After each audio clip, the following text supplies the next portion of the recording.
பேர் கிறிஸ்டினா, சென்னை தான்.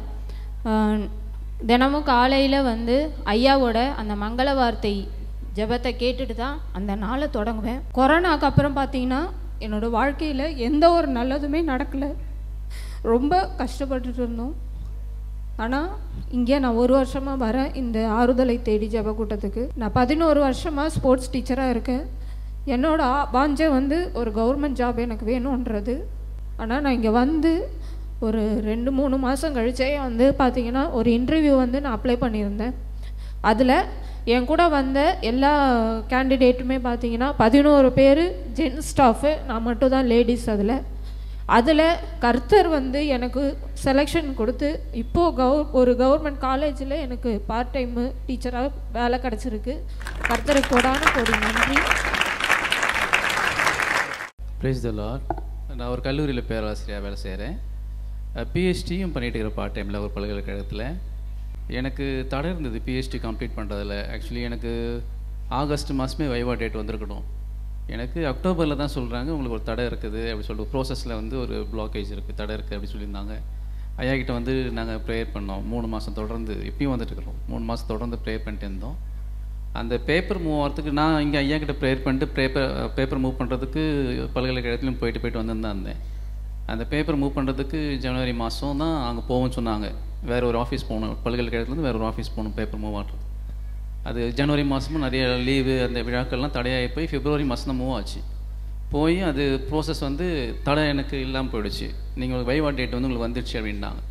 ஸோ அது வேறு மாரி போயிருந்தால் அது இன்னும் டைம் டிலே ஆகிட்டு வந்திருக்கும்.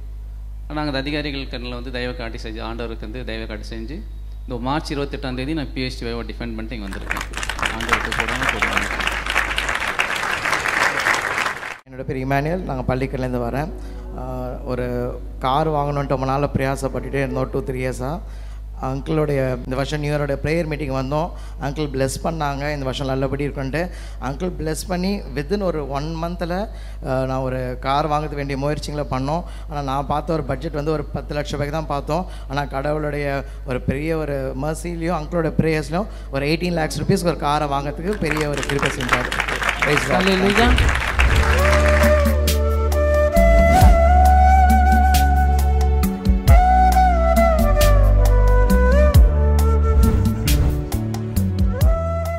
கிறிஸ்துவுக்குள் மிகவும் பிரியமான எனதருமை சகோதர சகோதரிகளே, நம்மை சிருஷ்டித்தவரும் நம்மை உண்டாக்கினவரும் நம்மை ஒருபோதும் மறந்து போகாதவருமாகிய இயேசு கிறிஸ்து விளையேற்ற நாமத்தினாலே உங்கள் எல்லாரையும் வாழ்த்தி ஆசீர்வதிக்கிறேன். அல்லேலூயா.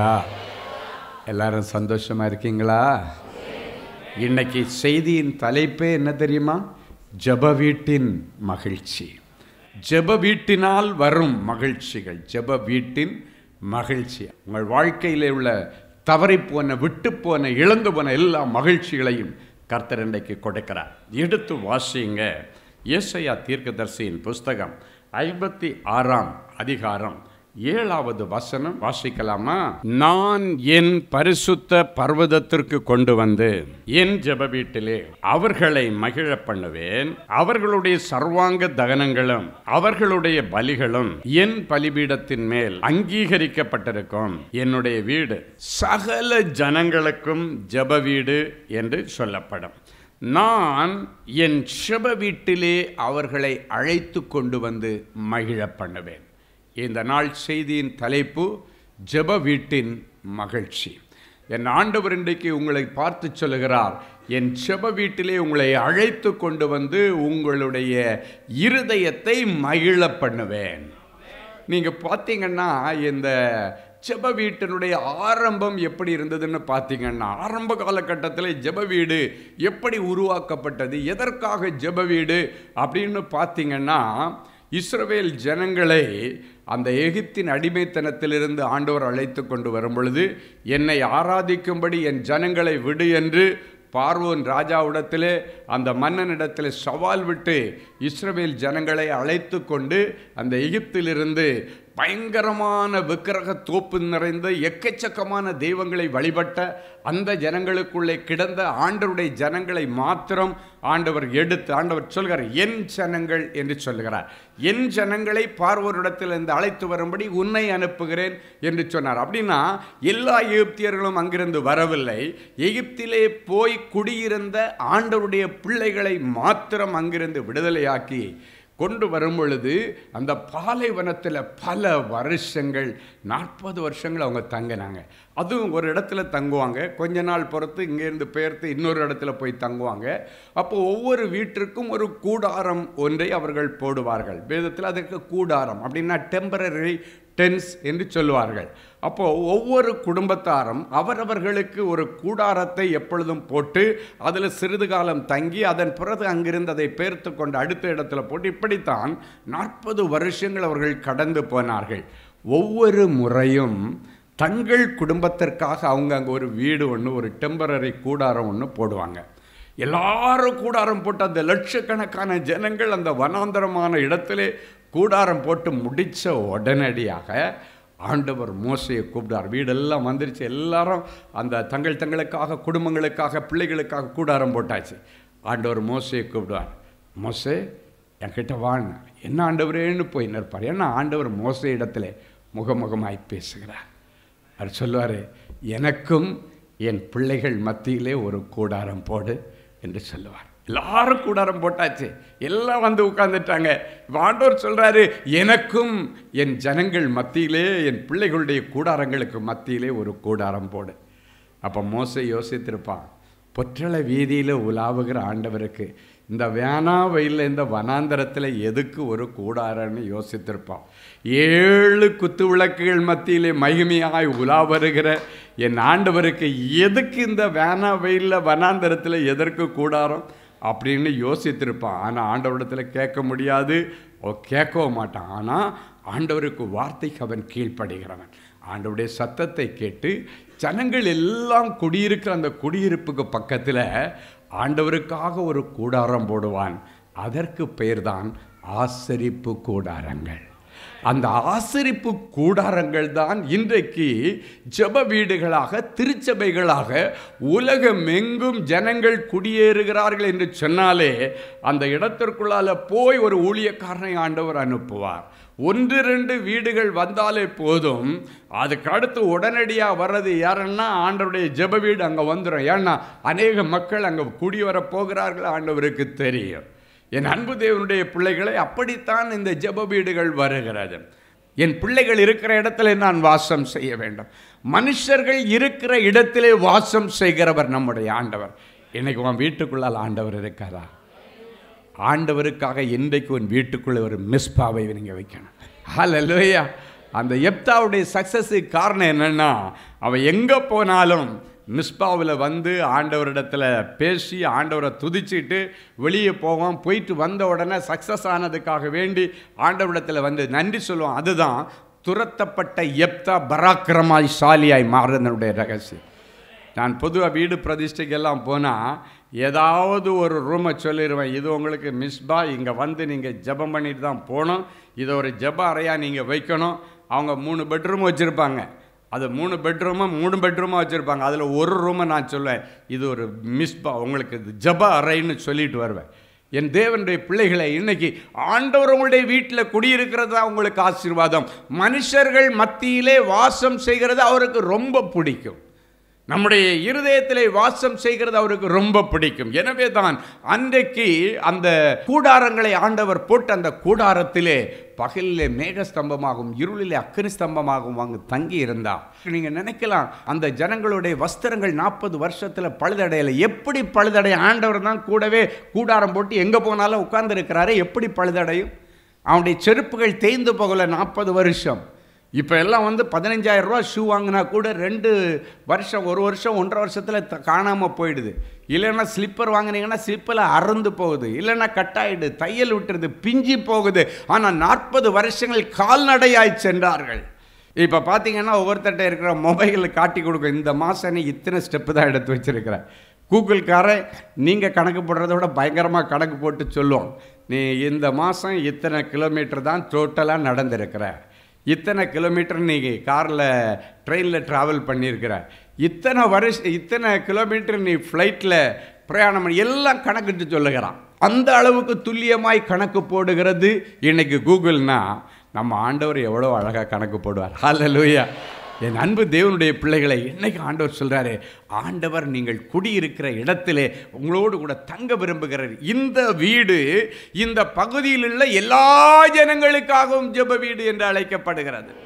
ஒரு முறை ஒரு வாலிப மகள், அவளுடைய பெயர் கவிதா, ஒரு அரசாங்கத்தில் நல்ல பொறுப்பில் இருக்கிறவ, திருமணமாகி 10-15 வருஷம் அவளுக்கு குழந்தை இல்லை. நல்ல கவனிங்க, ஆண்டவரை குறித்து அறியாத மார்க்கம். அப்போது இவளுக்கு பக்கத்தில் இருக்கிற சீட்டில் இருக்கிற ஒரு பிள்ளை அன்பரின் பாத்தில் மீட்டிங் வர்றவ. அப்போது டெய்லி இவளுக்கு குழந்தை இல்லாததை நிமித்தம் வீட்டில் நிறைய டார்ச்சர், நிறைய பிரச்சனை, அவமானம், எல்லாரும் ஒரு மாதிரி பார்ப்பாங்க. ஃபங்க்ஷனில் போனால் இவ்வளோ எல்லாத்துலேயும் சேர்த்துக்க மாட்டாங்க. இப்படி இருக்கிற சூழ்நிலை கிட்டத்தட்ட 12 வருஷமா 13 வருஷமானு சொன்னாங்க. கண்ணீரோடு அழுதுகிட்டே வருவாளாம். என்னம்மா டெய்லி அழுதுகிட்டே வர, என்ன பிரச்சனை? அப்போ சொல்லுவா, இது மாதிரி எனக்கு இந்த ஒரு பிரச்சனை. அப்போ அவள் சொன்னாலாம், ஃபஸ்ட் சாட்டர்டே நான் உன்னுடைய டியூட்டியை நானே பார்த்துக்கிறேன், நீ நம்ம மேனேஜர்கிட்ட சொல்லி அதை பெர்மிஷனை வாங்கிட்டு செக்ஷன் ஆஃபீஸர்கிட்ட சொல்லி நீ போய் அன்பரின் பாதத்தில் போயிட்டு வா. அங்கே போனால் அங்கிள் ஒரு மங்கள வார்த்தை கொடுப்பார். அந்த மங்கள வார்த்தையை கேட்டுட்டு வா, உனக்கு கண்டிப்பாக அற்புதம் நடக்கும். வீட்டில் போய் சொன்ன உடனே அவங்க புருஷன் சொன்னாராம், எவ்வளோ முயற்சி எடுத்துட்டேன், எவ்வளோ லட்சம் செலவு பண்ணி பார்த்தேன், எவ்வளோ டாக்டரை பார்த்துட்டேன், ஒன்றும் நடக்கலை. சரி, உன் ஃப்ரெண்டு சொல்கிறாள, இதை போய் ட்ரை பண்ணி பார்ப்போமே. அவர் என்ன சொன்னாராம், சரி இதையும் ட்ரை பண்ணி பார்ப்போம் அப்படின்னு சொல்லி முதல் வாரம் மீட்டிங், முதல் சனிக்கிழமை மீட்டிங் வந்தான். பெரிய ஹாலு திரளாக இருக்கும். அந்த மீட்டிங் முடிக்கிறதுக்குள்ளால தனி ஜபத்துக்கு இந்த பக்கம் அந்த பக்கம் முண்டி அடிச்சுட்டு வருவாங்க. அவங்களுக்கு அதெல்லாம் புதுசு. அவங்க எல்லாம் போய் பவ்யமாக போய் க்யூவில் நின்று சாமி கும்பிட்டுட்டு அப்படி வர்றவங்க, இது என்னடா இவ்வளோ நெருக்கடி அப்படின்றது அவளுக்கு புதுசாக இருந்துச்சு. என்ன செய்கிறதுன்னு தெரியுமா? ஏன்னா ஃப்ரெண்டு வரல, இன்ட்ரடியூஸ் பண்ணவ அவளுக்கு டியூட்டி அங்கே பார்த்துட்டு இருக்கிறா. அந்த இடத்துல லாஸ்ட்டில் இங்கேருந்து நான் ஸ்டேஜில் ஜெபம் பண்ணுறதுக்கு உட்காந்துருக்கிறேன். ஒரு பிள்ளை தடுமாறிட்டு நிற்கிறாங்க. இப்படின்னு பறக்க பார்க்குறா. ஆண்டவர் என் இருதயத்தில் சொல்கிறாரு, அவளை முன்னால் கூப்பிடுன்றார். பக்கத்தில் இருக்க என்னுடைய அசிஸ்டண்ட்டை சொல்லி கை காமிச்சு அந்த பிள்ளைய நீ போய் கூப்பிட்டு வரணுன்னா அதுக்கு செப்பரேட் வழி இருக்குது, அப்படி கூப்பிட்டுட்டு வரணும். ஏன்னா இந்த க்ரௌடுக்கு இடையிலெல்லாம் இப்படி இந்த 2 வேலையும் கொண்டு வர முடியாது, பின்னாலோடு தான் கூப்பிட்டுட்டு வரணும். அப்படி கூப்பிட்டுட்டு பின்னாலோட போய் அப்படி நேராக ஸ்டேஜுக்கு கூப்பிட்டு வந்துட்டான். வந்த உடனே, என்னையா எப்படி என்ன மட்டும் எப்படி கூப்பிட்டுங்க? நான் கூப்பிடலாமா, ஏதோ எங்கள் இயேசுன்னு ரொம்ப நேசிக்கிறார் போல இருக்கு, நீ இந்த நெருக்கடியில் போகிறதுக்கு நீ ரொம்ப சங்கோஜப்பட்டு நிற்கிற, இங்கேப்பா உனக்கு என்ன பிரச்சனை? அழுதுட்டு சொன்னா, எனக்கு 12 வருஷமாக குழந்தை இல்லையா, என் ஃப்ரெண்டு தான் அனுப்பி வச்சா, நீங்கள் போ உனக்கு அற்புதம் நடக்குன்னு சொன்னால் அதனால தான் நான் வந்தேன் அப்படின்னு சொல்லி அவளுக்காக ஜெபித்து அவளை அனுப்பும்போது அவளுக்கு ஜெபிச்சு முடிச்சிட்டேன். அவள் சொல்கிறா, ஐயா நீங்கள் ஒரு மங்கள வார்த்தை கொடுப்பீங்கன்னு சொல்லி அனுப்புனா எனக்கு அந்த மங்கள வார்த்தையை கொடுங்க. மங்கள வார்த்தை தான் ஜெபத்தில் வந்துச்சுமா.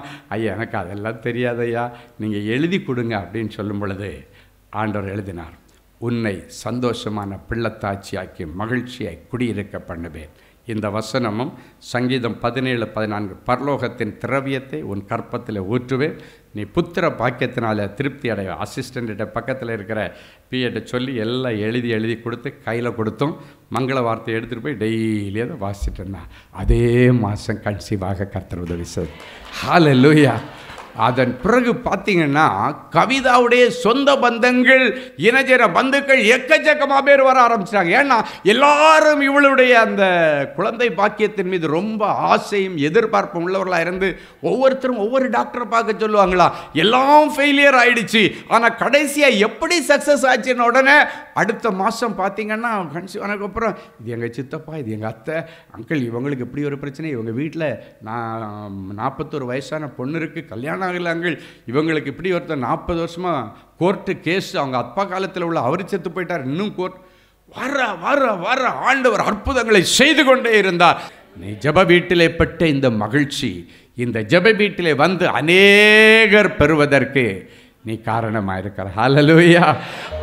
ஜெப வீட்டிலே கொண்டு வந்து மகிழப்படுகிற ஆண்டவர் இன்றைக்கி முதலாவது இந்த ஜெப வீட்டிலே கொண்டு வந்து உங்கள் குடும்பத்தில் யாரெல்லாம் ரட்சிக்கப்படலையோ அவங்க எல்லாருக்கும் ரட்சிப்பை கொடுத்து ஒரு மன மகிழ்ச்சியை உன் குடும்பத்திலே கொண்டு வருவார். ரட்சிப்பினால் வரும் மகிழ்ச்சி. எடுத்து வாசிப்போம். ஏசாயா 25:9 இப்படியாய் சொல்லுகிறது, அக்காலத்திலே இதோ இவரே நம்முடைய தேவன், இவருக்காகவே காத்திருந்தோம், இவர் நம்மை ரட்சிப்பார், இவரே கர்த்தர், இவருக்காக காத்திருந்தோம், இவருடைய ரட்சிப்பினால் களிகூர்ந்து மகிழுவோம் என்று சொல்லப்படும்.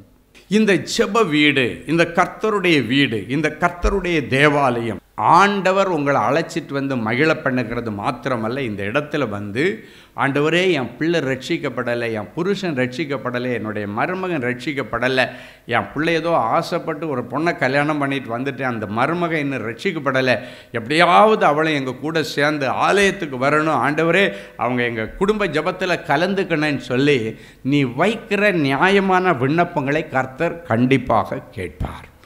வேதம் சொல்லுகிறது, கர்த்தர் தம்முடைய ஆலயத்திலிருந்து தன்னுடைய பிள்ளைகள் கேட்கிற ஜெபத்திற்கு பதில் கொடுத்தாராம். ஆலய வளாகத்திலிருந்து அவர்கள் கூப்பிட்ட ஜெபங்கள் அவருடைய செவிகளிலே போய் ஏறிற்று என்று சொல்லப்படுகிறது. கேட்டார்னு சொல்லலை, ஆட்டோமேட்டிக்காக நீ ஜெபிச்சேன்னா அந்த ஜெபம் டைரக்டாக போய் செவிகளிலே ஏறும். இன்னைக்கு ஆண்டவர் உங்களை பார்த்து சொல்கிறாரு, நீங்கள் ஜெபிக்கிற ஜெபங்கள் பக்கத்தில் இருக்கிறவங்க கேட்க மாட்டாங்க, அது கரெக்டாக காற்றோடு காற்றாக போய் ஆண்டவருடைய செவிகளிலே ஏறும். உள்ளே போயிடுச்சுன்னா, நான் சொல்கிறேன், 2000 வருஷத்துக்கு முன்னால் யாருக்கெல்லாம் கண்ணு முன்னால் கஷ்டம்னு தெரியுதோ அத்தனை பேருக்கும் விடுதலை கொடுத்த ஆண்டவர் செவிகளிலே ஏறுகிற விண்ணப்பத்தை எப்படி கேட்காமல் இருப்பார்? ஜெபத்தை கேட்கிறவர் என்பது அவருடைய நாமம்.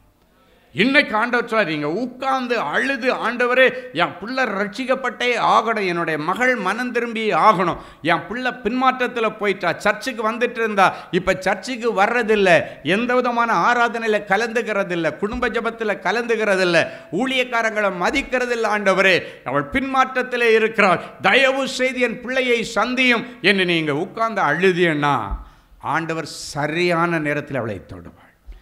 சில நேரங்களில் ஒரு சின்ன தட்டி தான் கொண்டு வருவார். தட்டுன்னா தெரியுமா என்னது? ஒரு சின்ன அடி. ஆனால் ஆண்டவர் அவளை திருத்துறதுக்காக அடிக்கிற அடியில் அவளுக்கு ஒரு டேமேஜும் வராது. நம்ம ஊரில் ஒரு பழமொழி சொல்லுவாங்க, கோழி மிதித்து குஞ்சு சாகாது. ஆமேன். அவன் ஒரு கோழி தன்னுடைய குஞ்சியை மிதித்து அந்த குஞ்சு ஒரு நாளும் சாகாது. சில நேரங்களில் ஆண்டவர் ஒரு சின்ன தட்டி உன் பிள்ளையை அழைச்சிட்டு வருவார். அதற்கான காலங்கள் ஆரம்பமாகிறது. உன் பிள்ளையை குறித்து நீ என்னெல்லாம் கவலைப்பட்ட, ஃபுல்லாக யூடியூப்பில் உட்காந்துருக்கா, இல்லைனா ஃபுல்லாக இன்டர்நெட்டில் இருக்கிறா, எதையோ பார்த்துட்ருக்கிறா, டோரை சாத்திட்டுருக்கா, டோரை திறக்க மாட்டேன்றா, கூப்பிட்டா வரமாட்டேன்றா, சொந்தக்காரங்க வந்தால் வரமாட்டா, பாஸ்டர் வந்தால் வரமாட்டா, ஒளிஞ்சிக்கிட்டு இருக்கிறா. இப்படி ஒளிஞ்சிட்டுற நிலைமைக்கு இன்றைக்கி முடிவு. இன்னைக்கு ஆண்டவர் சொல்கிறார், ஜெப வீட்டின் ஆசீர்வாதங்களிலே முக்கியமான ஆசீர்வாதம் ரட்சிப்பின் ஆசீர்வாதம். ஏன்னா ஒருத்தனுடைய கண்களை திறந்து விடுகிற வார்த்தைகள் இங்கு கிடைக்கும், ரட்சிப்புக்கேற்ற வார்த்தைகள் இங்கு கிடைக்கும், மனம் மாறுதலுக்கேற்ற வார்த்தைகள் இங்கு கிடைக்கும். அன்றைக்கு பின்மாற்றத்திலே போன எம்மாவு சீடர்களை அவருடைய கண்களை ஆண்டவர் எப்படி திறந்தார் தெரியுமா? அவர் ஏற்கனவே சொன்ன வேத வசனங்களை அவர்களுக்கு ஞாபகப்படுத்தும் பொழுது அவருடைய இருதயம் கொழுந்து விட்டு எரிந்ததாம். நீங்கள் கேட்கிற வார்த்தைகள் உங்கள் இருதயத்தை கொழுந்து விட்டு எரிய பண்ணும். என் அன்பு தேவனுடைய பிள்ளைகளை, ரட்சிப்பு வந்தாலே எல்லாமே உனக்கு ரெக்ஸஸ் ஆகிடும். தேவனுடைய ராஜ்யத்திற்கும் நீதிக்கும் ஏற்றதை தேடும் பொழுது மீதி எல்லாம் உங்களுக்கு கூடவே கொடுக்கப்படும் ஆண்டவர் சொல்லி இருக்கிறார். எல்லாவற்றையும் அவர் செய்வார். எத்தனை பேர் நம்புறீங்க? கரங்களை உயர்த்தி சொல்லுங்க பார்க்க. என் அன்பு தேவனுடைய பிள்ளைகளே, நல்ல தேவ செய்தியை கேட்டீர்கள், நல்ல சாட்சிகளையும் பார்த்தீர்கள். ஆண்டவரே, நானும் இப்படிப்பட்ட ஒரு அற்புதத்துக்கு தானே காத்துட்ருக்கிறேன் அப்படின்னு ஏங்கிட்டு இருக்கிறீங்களா? உங்கள் அற்புதத்துக்காக அப்படியே நீங்கள் முழங்கால்களை தாழ்த்துங்க. இது உங்கள் அற்புதத்தின் நேரம். ஜெபிக்கலாமா? அன்பான ஆண்டவரே, உமக்கு நன்றி. நிறைஞ்ச மனசில் என் பிள்ளைகளை ஆசீர்வதிக்கிறேன். உம்முடைய மங்களகரமான வார்த்தைகளை கேட்டுக்கொண்டு டிவி பெட்டிக்கு முன்னால் முழந்தாள் படியிட்டு, ஆண்டவரே எனக்கு இரங்கும், ஆண்டவரே எனக்கு உதவி செய்யும் என்று கேட்கிற என் பிள்ளைகளுக்கு உடைய உதவிக்கரம் நீட்டப்படட்டும். இன்றைக்கு என் பிள்ளைகள் இந்த செய்தியில் என்னென்ன வார்த்தைகள் எல்லாம் கேட்டாங்களோ அந்த வார்த்தைகள் எல்லாம் இவர்கள் வாழ்க்கையிலே ஆம் என்றும் ஆமேன் என்றும் நிறைவேறட்டும். எல்லா தடைகளை உடைச்சி போடுங்க ஆண்டவரே. தடைகளை உடைக்கிற ஆண்டவரே, என் பிள்ளைகளுக்கு முன்னே செல்லுவீராக. இப்படி வியாபாரத்தில் காணப்படுகிற தடைகள், வேலை ஸ்தலத்தில் காணப்படுகிற தடைகள், படிப்பில் காணப்படுகிற தடைகள், ஊழியத்தில் காணப்படுகிற தடைகள், அத்தனை தடைகளையும் உடைச்சி ஆண்டவர் அற்புதம் செய்யும். இவ்வளவு நேரமும் உம்முடைய வாயினாலே நீர் சொன்னீர். இந்த நிமிஷம் அதை கரத்தினாலே என் பிள்ளைகளுக்கு நிறைவேற்றுவீராக. இவர்கள் கேட்ட அத்தனை மங்கள வார்த்தைகளின்படியே என் பிள்ளைகளுக்கு ஆக கடவது நிறைவேறுவதாக நாங்கள் வாழ்த்தி மனதார நாங்கள் ஆசீர்வதிக்கிறோம். எனக்கு இறங்கும் தேவனேன்னு கதறுகிற பிள்ளைகளுக்கு நீர் இரக்கத்தில் ஐஸ்வர்யமுள்ள தேவன் அல்லவா? என் ஒரேளை என் பிள்ளைகளுடைய செய்கைகள் உம்முடைய சமூகத்திலிருந்து என் பிள்ளைகளுக்கு கோபாக்கிறேன் வியாதிகளை கொண்டு வந்திருந்தாலும், கோபாக்கிறேன் இழப்புகளை கொண்டு வந்திருந்தாலும், பிள்ளைகளை கிருபையாய் மன்னித்து என் பிள்ளைகளுக்கு மறுபடியும் வாழ்வதற்கு ஒரு வழியை தார். மறுபடியும் என் பிள்ளைகளை இழந்து போனவற்றை பெற்றுக்கொள்ளட்டும். ஆண்டவருடைய சரீரத்தில் இருக்கிற கொள்ளை நோய் இயேசுவின் நாமத்தினாலே மறைந்து போகட்டும். தெய்வீக தொடுதலை தார். டிவி பெட்டிக்கு முன்னால் முழந்தாள் படியிட்டு கிடக்கிற என் பிள்ளைகள் உடைய இருதயத்தின் அங்கலாய்ப்புகள் உமக்கு தெரியும் ஆண்டவர். சில காரியங்களை யாரிடத்தில் சொல்லி அழ முடியாமல் என் பிள்ளைங்க கதறிட்டு இருக்கிறாங்க. அவற்றை உங்கள் பாதத்தில் வைத்து நாங்கள் செபிக்கிறோம். இரக்கத்தில் ஐஸ்வர்யமுள்ள தேவனே, என் பிள்ளைகளுக்கு இறங்கி அற்புதங்களை செய்யும். ஒவ்வொருவரையும் தொட்டு குணமாக்கும். கற்பத்தின் வியாதிகள் மாறட்டும் சுவாமி. கற்பத்தில் இருக்கிற கட்டுகளும் கட்டிகளும் மறைந்து போகட்டும். ஒரு சந்ததிக்காய் ஏங்கிக் கொண்டிருக்கிற என் பிள்ளைகளுக்கு இன்றைக்கே ஒரு அற்புதம் நடக்கட்டும். இன்றைக்கே பரலோகத்தின் திரவியம் அவருடைய கற்பத்தை நிரப்பட்ட சுவாமி.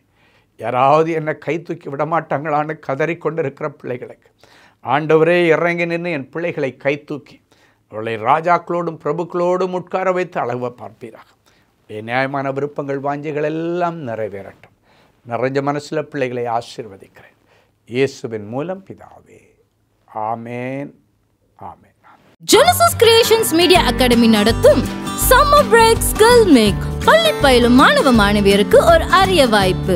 இந்த வருடம் கோடை விடுமுறையை முன்னிட்டு எங்களது Genesis Creations Media Academy மூலம் குறைந்த கட்டணத்தில் 7 தினங்களில் போட்டோகிராஃபி,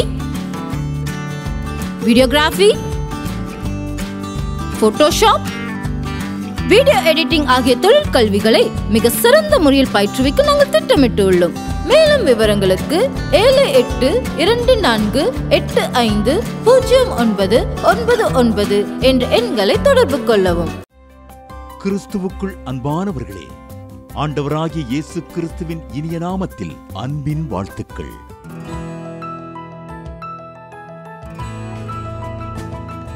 எங்களுடைய மார்வெல் திருமண தகவல் மையத்தை ஆன்லைன் சேவை மூலம் உங்களுக்கு அறிமுகப்படுத்துவதில் நாங்கள் மிகுந்த மகிழ்ச்சி அடைகிறோம்.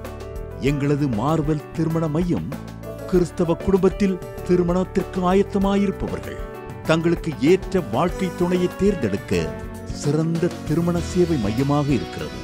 மேலும் மார்வெல் திருமண தகவல் மையத்தில் நீங்கள் பதிவு செய்வதற்கு எங்களது இணையதள முகவரி www.marvelmatrimony.com மற்றும் அலைபேசி எண் 7824855999 என்ற எண்ணிற்கு தொடர்பு கொள்ளலாம்.